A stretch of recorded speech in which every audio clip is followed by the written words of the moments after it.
Hello, everybody. Welcome back. Episode 7. Um, had some questions come in. Thank you so much, everybody. Got amazing emails and um, yeah, appreciate everybody's feedback and questions and just the gratitude. And I'm glad that for those of you that are getting something out of this, that's happening, and I hope it continues to. I'm gonna answer some things that have been brought up today. Um, just kind of see where this goes. So this is the most difficult thing for me to talk about, and I don't claim to understand it. I'm just talking about it because it's something I'm totally interested in and I'm pursuing, which is the idea of parallel lives and that we might be able to interact with our parallel beings. That there's that there is a parallel being that is experiencing and is interrelated with me, but is having an entirely different dream, and that there's maybe more than one. In fact, there may be an infinite amount, or who knows. But I don't believe in that there's a next life. I believe that they're all tied together. So parallel beings, it's like there are the wheel of time is magical, and we are on a section of it, and it's no better or worse or different than being in a different section of it. So a shaman can learn to go into an older part of the wheel and really revisit another time, because that memory exists in sort of in the fabric of the universe. The memory of everything is real. um, it's available. We have a photogenic, everything's completely recorded in this strange way, which is what the Toltecs refer to the assemblage point. The assemblage point, whenever it moves along your luminous cocoon and assembles a different feeling, or even an entirely different dimension, or an entirely different reality, or assembles a different form, when you're experiencing that type of shamanic perceptual travel, you're changing your relationship and coming to terms with um, that there's more to this world. You're seeing the energetic side of things. You no longer are as bound to the physical. You're not as fear based because you've moved your perception and you realize that your being knows that we are made of energy primarily, and that the physicality is something we manifested. In fact, we manifested it in order for an experience, but then we got lost in it. And we've taken it so seriously that we don't know how to unbind from it. But that isn't our fault. Something got a hold of us in the process of this discovery, and we've been caught in what they call an eddy. And so we're travelers of awareness, and we've been stopped. The way that we've been stopped is that something got a hold of our assemblage point and is keeping it from moving the way it naturally would. And so shamanic people are the only ones that are able to escape the clutches of that. And but the cool thing is we're in a time now where all that shamanic knowledge is going to become needed, as they try to move forward with Prison Planet. We're going to wake up and realize that we have the capacity, not only to say no, but to then dream forward a new way of being that will catch on.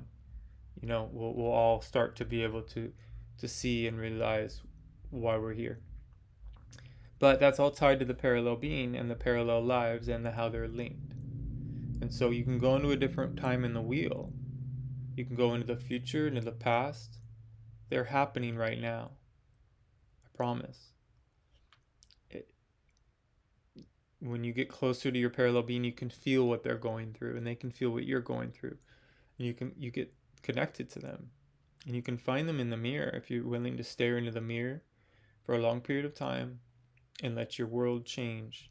You'll only see the eyeballs. This form will go away, and you'll be just linked to the eyes. And if you can hold that for a sustained time, magic. All right, magic. And then you'll meet someone there, and then you'll realize you'll have an incredible experience trying to understand who it is. And if you can manage to not explain things to yourself and just continue in that affection they're experiencing, and you can do that with another person when that person isn't afraid and you're not afraid, and your boundaries have been worked out, and you realize your armor is unhealthy, and you work through it and you get help, and you can look into somebody's eyes and you can each shatter the mirror of self-reflection together at the same time. Or you can do that looking at the ocean. That's how it happened to me. My shields came down because of what the ocean told me, what I was shown about the real raw nature of our existence. And I've never changed. I've struggled since that day, but I've never been able to return to who I was prior to that. And it wasn't easy. I'm not suggesting that you do it the way I did it, but I'm just saying it's doable. And because of the time we're moving into, it's going to be even more doable. And so rather than this idea that, well, I'll do it next time, I got another life shot and I get to do this again, it's not like that. Or I don't see it that way at all. And I think that's a cop out. Um, because even if you did, even if it worked out that way, I guess that we're very much under this hypnosis that we're sort of immortal when we're definitely mortal, and because we behave immortal, it spills into that reincarnation thing. We're like, well, I get another shot at this, and so death isn't final, and death's just rebirth, and it is. I'm not saying that like there isn't something after death. I'm just saying it isn't this. This is hard to get into. This everybody wants in here.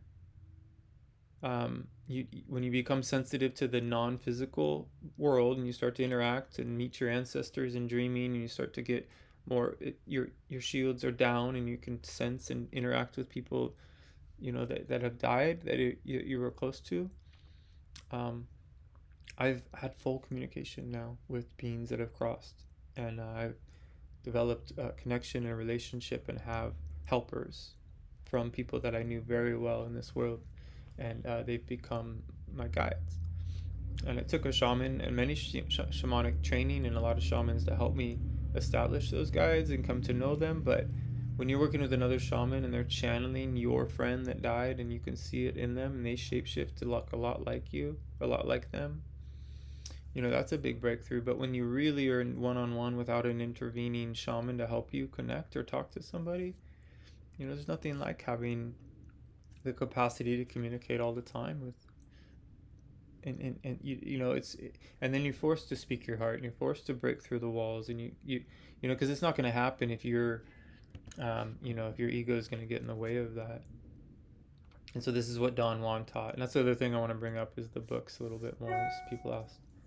But Don Juan taught Carlos he had to take him out and try to teach him how to talk to plants, and it was just him and Don Juan. So, but he couldn't do it. He's like, I'm too embarrassed, to talk to a plant. Like, but that's what I'm saying. Like, if you can't talk to a plant, you're not going to be able to talk to the earth or talk to to an angel, or a non-physical being, which there are. We are surrounded by there's more non-physical beings than there are physical beings.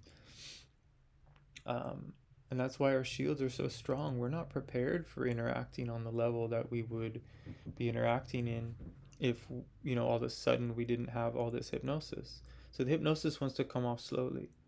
So the parallel life thing is actually kind of threatening, because it suggests that it's all in right now and that we're self-responsible. There's no one to blame. There's no religion to get mad at, the cabal or this thing that has a hold of our assemblage point. None of that matters. What we're here and what we get to do now is take self-responsibility regardless of how we got here. In fact, we say thank you to the people that hurt us. Thank you for the lessons. Love thy neighbor, send them love because they didn't, give them what they couldn't give you. And that's another big thing, is to give what you haven't, what you didn't get. That's the key to your to flipping the script on this whole lie, this whole inverted world in which we are being kept from our power. And so you can't be afraid of power. You can't be afraid of these things, or think you're above it or better. This is a world of power. You can't be like, oh, I don't participate in power. It's like, yeah, you either have your power or you don't. Like, do you have sexual power or you hand it over? Like, are you in your power? It's this idea that we're better than these things, that we're spiritually evolved and we don't have to use certain words and we're beyond syntax. It's all bullshit. You know, everybody has issues. We all have stuff to face. There's nobody, I've never met anybody that doesn't have a ton of work ahead of them. They may think that though, right? So this is a tricky thing in that respect. It's like we have to be respectful of where everyone's at. We're not here to call people out on their shit. Um, so it's not about comparing. I'm not at odds with anyone or expect them to be different. But I don't want you guys to think that because someone says that they've done all the work, that just means that they're insane. Right? There's always work, but it doesn't have to be work. It can become something totally more dynamic than work. It can become purpose. Okay, and that's when you're liberated, right? And it doesn't matter if you fail because you're so focused. And you know that failure is going to feel amazing. It's going to feel just as good as not failing. And that there really isn't failing or not failing. And so that's a cool liberated thing as well. And so I wish I could get more into the parallel life thing. It's sort of trippy. It doesn't let it's almost like I can't, because it's something to really consider. For Toltecs, they say there's like a, when it's time to leave here, you do enter that which is called the third attention, where the first and the second attention merge. And everyone, when they cross, they enter it. But for most people, it's a brief experience in which they merge with the universe and they become one with all things. And then they go, actually, these beings, they go and they make peace with the people that they left on Earth. And you can, a lot of us have been intervened in that way. We've had that message. Now, supposedly, unless you've done a specific type of awareness work, or if you're extremely rarely lucky, I don't know how that works, but there are a few people that get to stay in the third attention even if they didn't recapitulate their life. So when their life flashes before their eyes, something miracle happens and they're given and shown how memories work, and they move inside and they collect it all right then and there, and they step into the third attention with their awareness intact, and they don't forget everything that they experienced here in this dream, in this vision, in this life. But for the majority of us, we get a glimpse of the third attention and then it goes away, and we go into a very different place where we forget and we lose the awareness. And yeah, the soul recycles, and yeah, the soul gets thrown back through into the wheel of time. Absolutely. But it doesn't mean it's coming here, and it doesn't mean that you're going to be human, and it doesn't mean any of these things aren't guaranteed. And it's not linear, like it happens later. It's just like a boop, like reset. Like there's no Super Mario like remembered how many steps you got. You just go back. And so even if, and it's not like you go back to the future where you get to look back and say, oh yeah. So there's no, it's not like that. It's not linear. And so wherever you land in the wheel of time or what your soul does, it doesn't matter anyways, because you have really it's just the raw soul. And it's not your awareness of the previous life that you carry anymore. That's gone. Toltecs say that when you spend a life of discipline, of impeccability, of devotion, of, not that I'm a devotee of anything or that I put others above me or I worship anything. To me, it's all, I'm not into devotion in this, but I'm into like the fact that you could be devoted to such a purpose. But often devotion is more focused on like a godhead or putting something above us. So I believe in honoring rather than worshiping. I believe in, or not believe, but I see it, the most practical means of energetic admiration is to honor. And I honor for all of the contracts, everybody that's doing this work, or anyone that exists, and any form, because not that I would support certain activities or anything, but we're all going through our dharmic karmic dance, and it's insane.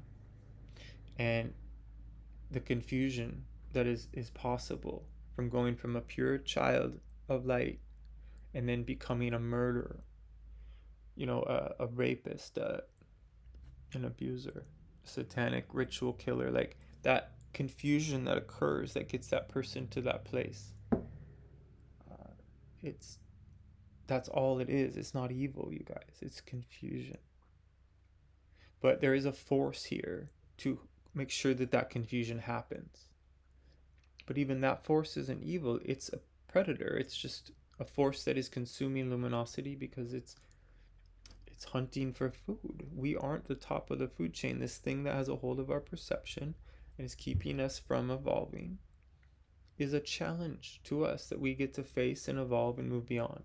It's not as difficult as it seems, but to shamans, it's something we've had to learn to live with at the same time. So it's that permanent of a problem. This goes back to being a slave or a servant. Shamans have come to terms with the fact that we are under a great deal, we're in a real predicament. And in this time, slavery or service is the only option because something does have a hold of us. That's another layer to that. And so this parallel life thing is a really key to unlocking how you would start to take this, how to really appreciate your time in this specific awareness and be open to the idea that you could preserve your awareness. That you don't have to go back into the wheel of time. That you can continue with the awareness that you have here, and by doing so, it'll support your parallel lives in doing the same. And so they want that from you, you want that from them. You may be resisting that kind of growth and evolution because you don't want to be challenged on that level, right? Because it does, the challenges increase. The more you get silent, the more silent you will want to get. And so we don't even want to begin sometimes. We just want to turn on the movies and just we don't want to really even want to grow up or have to adult. So there's a lot of books out there, honestly, that most people need to read before they do any spiritual work, but they don't. And even I didn't, and I'm struggling to face it all. But there's just a lot of basics we missed, you guys. Like there's a book called Healthy Adult, that's helping a lot of people. Just simple things, emotional intelligence. And I struggle. It's very confronting to me. So I'm not saying it's easy to do this stuff, but I'm doing it, trying to do it.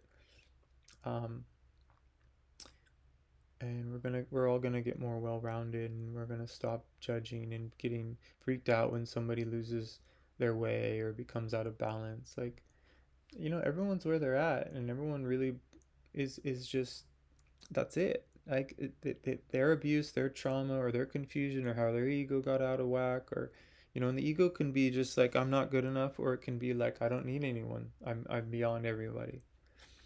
Right? And a lot of people that get really clear, they don't feel that anyone can help them because they feel they've moved beyond everybody. And that is a scary feeling. I have had, this happen with certain teachers where I'm no longer able to feel that support because they stopped evolving and I did. But there's always other ones. And there's always people that have areas of knowledge that you don't. So you can always go serve as an apprentice in any form. Learn how to be a carpenter. Go learn how to do things.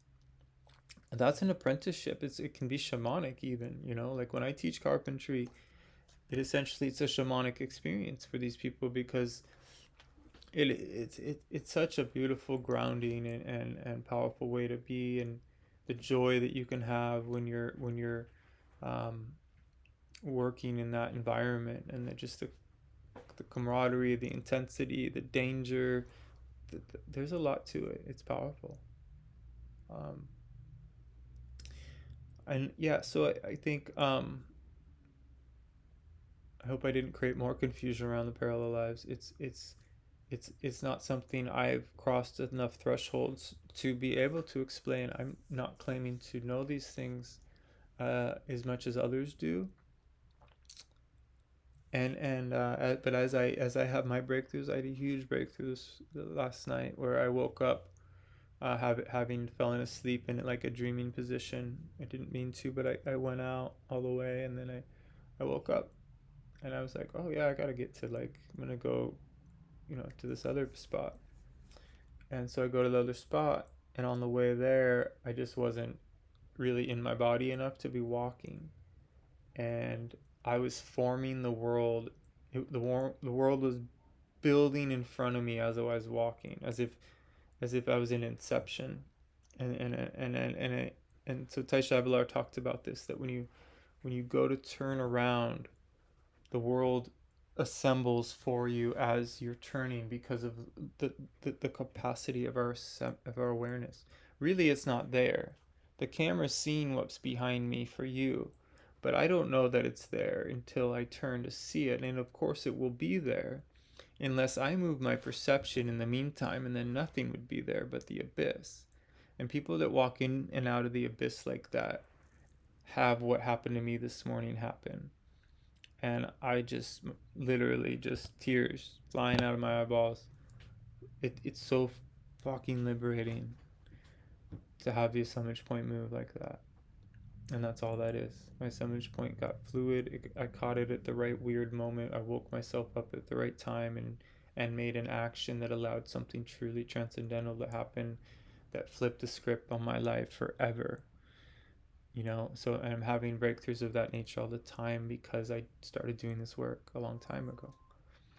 And so these are the little things that are, I will try to get back into my story and tell you all the other little breakthroughs over time. But I'm just trying to offer the basics in these videos, and give people idea of the books, of the Toltec stuff, and what I've done with that information, and how different my training was compared to the books.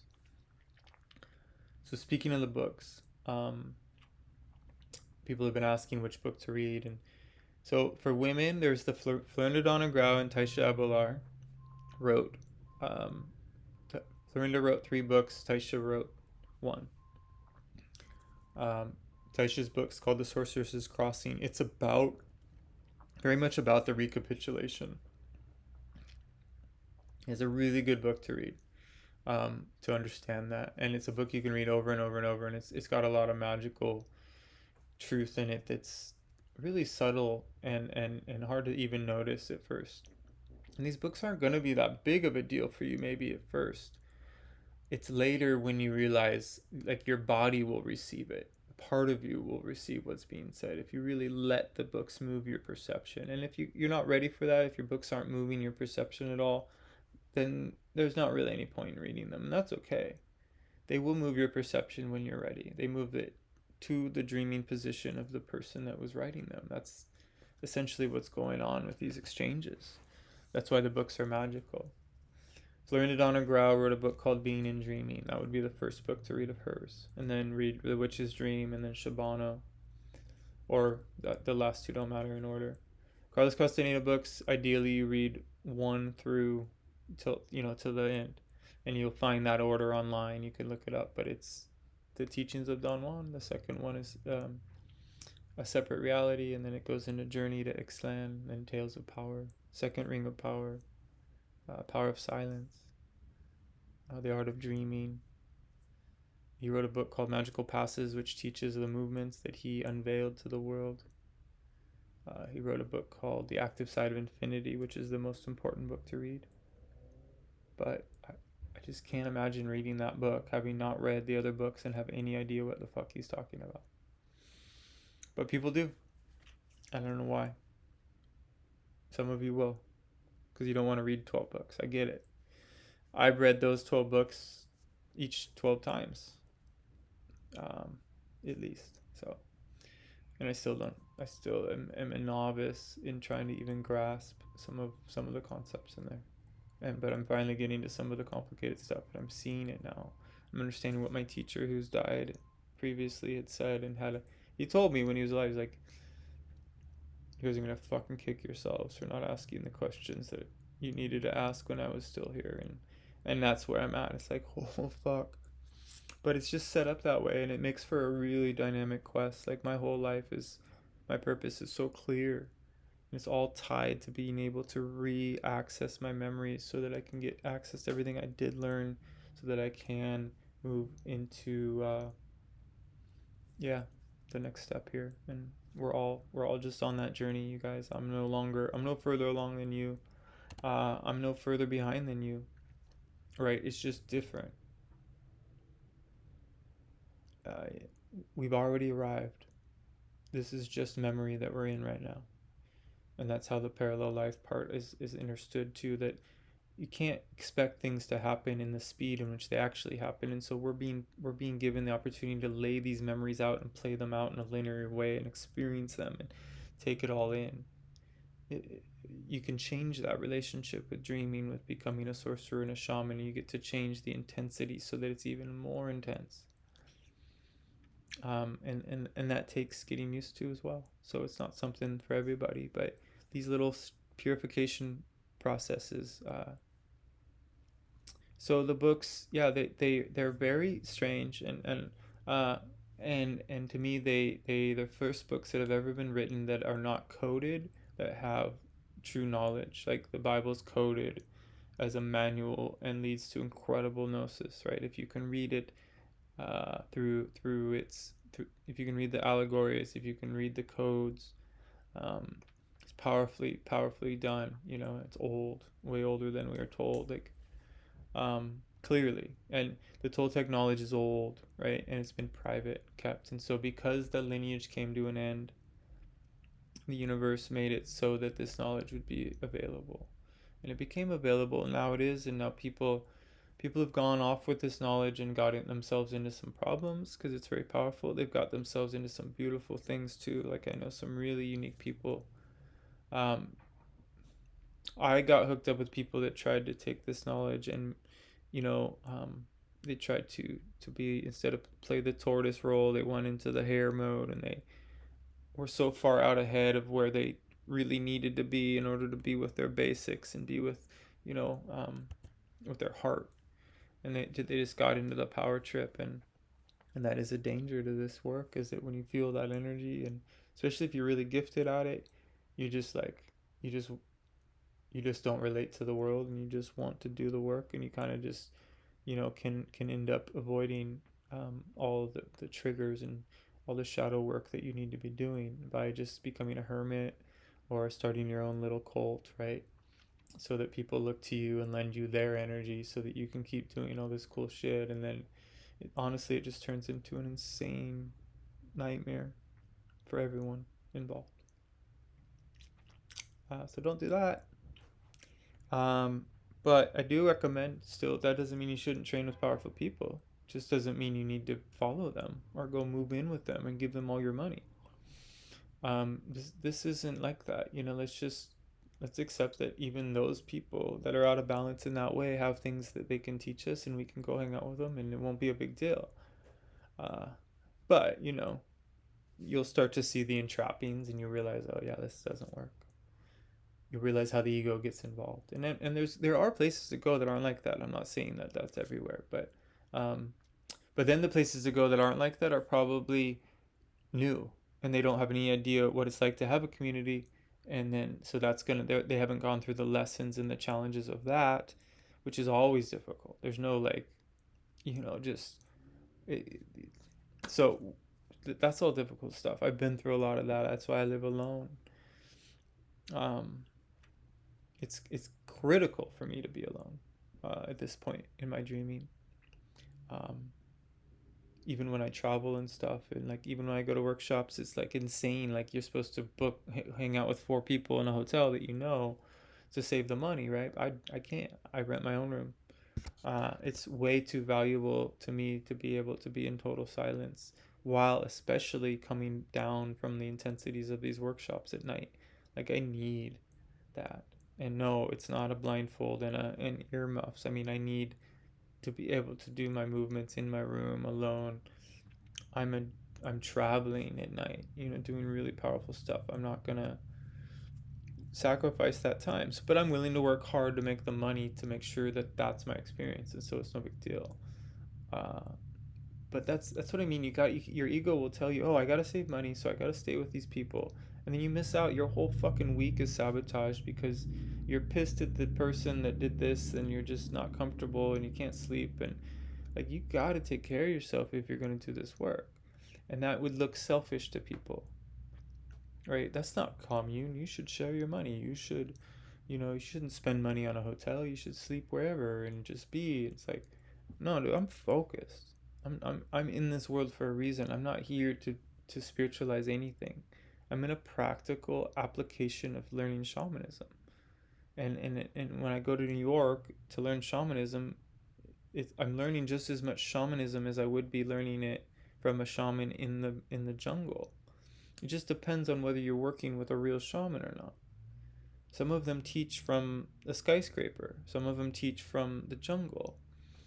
And the ones that can work in this dream, that can hang out in the city and are in their power here, are really rare.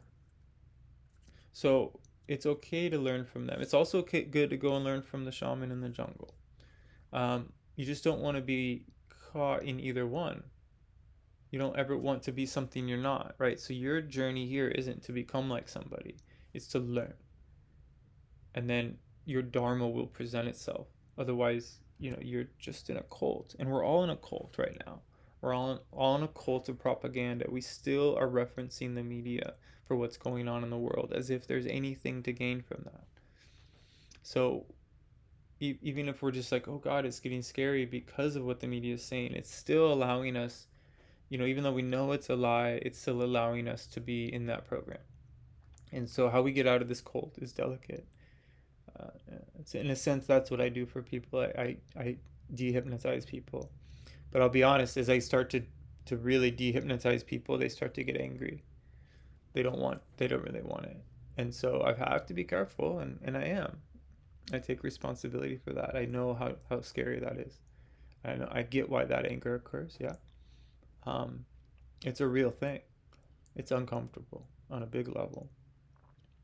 Like it was for Neo in the Matrix, right?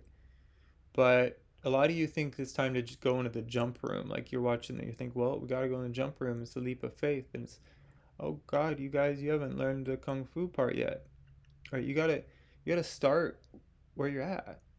And the Kung Fu may not come to you like it did for Neo. Like start figuring out your lucidity before you think it's time to go do your leap of faith. Because there's no point in just throwing yourself out into the world to get slaughtered right now when you're not ready to jump. You want to be in a state of total trust. And if you're not, then that would be a suicide jump. If you think about it, it doesn't mean you won't live it. You just you probably lose a lot of like what you had saved up, or it could be money and all the things, and you think, oh, I'm doing it all, or give up your job and all. You just taking this huge leap of faith to go whatever. It's okay. You'll be okay. You'll learn a hard lesson from that. And but I think people are trying to follow what other people have done, and they think that they can. But if you're listening, you'll be told no. So just try to listen to your voice and don't let anyone else's voice interfere. And that's what I had done for years. I had let somebody else. I was thinking someone else's thoughts. I'd gotten to know their way of thinking so well that I was forcing that to be the way I thought. And in a way, it helped me because I borrowed some discipline from these people in a sense, but it really screws you up, and it can happen. It's happened to us already in grade school and stuff. That's that programming that was happening. Um, but I promise you, it's not just the schooling and the education that does this. Even, I mean, if a kid was truly raised by wolves, right, they would be so wild, but they wouldn't be functional in society, right? Later, it'd be really hard for them to integrate, and they'd probably end up in a mental ward if you truly tried to force it. So, but there are those that do well. So, like there are shamans in the jungle, right, that guide their village, but the villagers are all very much of the same mind. They don't think like the shaman. They don't see energy like the shaman. But they were all born in the jungle. They've never been in the cities. But they're not that evolved. They're very basic. They're trying to hunt.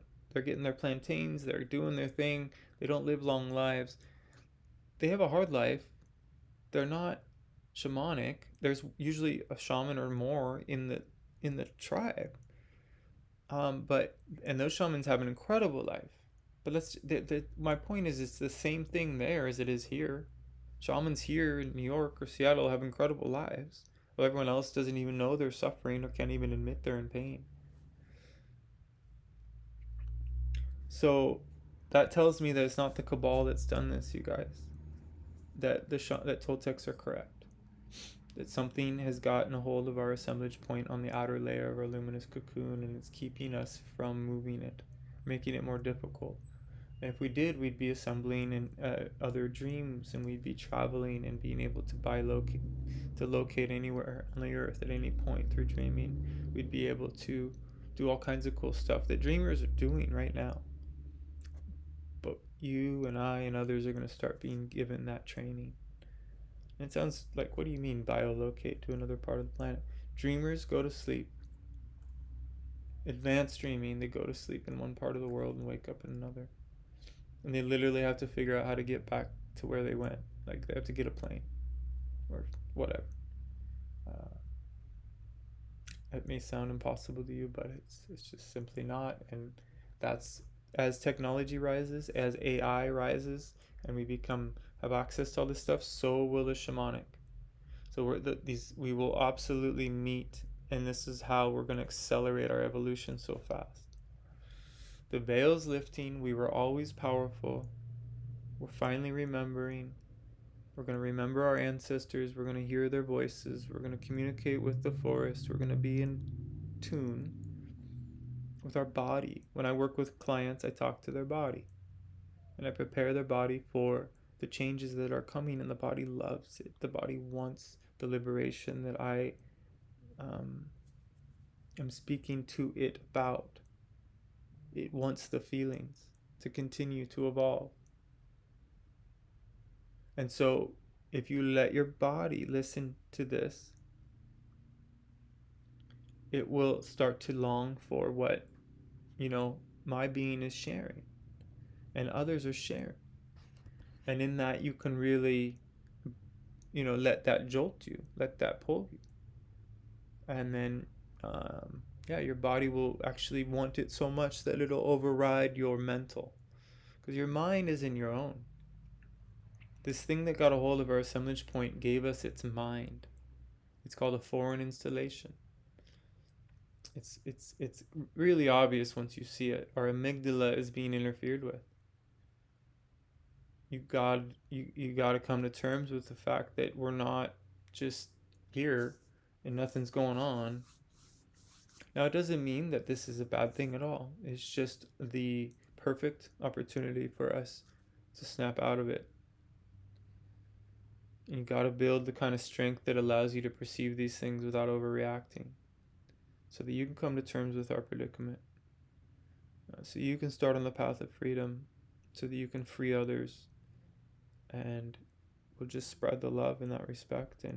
And this thing, this force, the cabal, whatever you want to refer to, the ego, it's here to stay. It serves a purpose, so we don't want it to go away all the way, but we do want to stalk it because it's stalking us.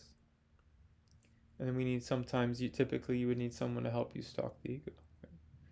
It's hard to just start on your own. You can, but don't be afraid to get help. And there's lots of people. I know amazing people.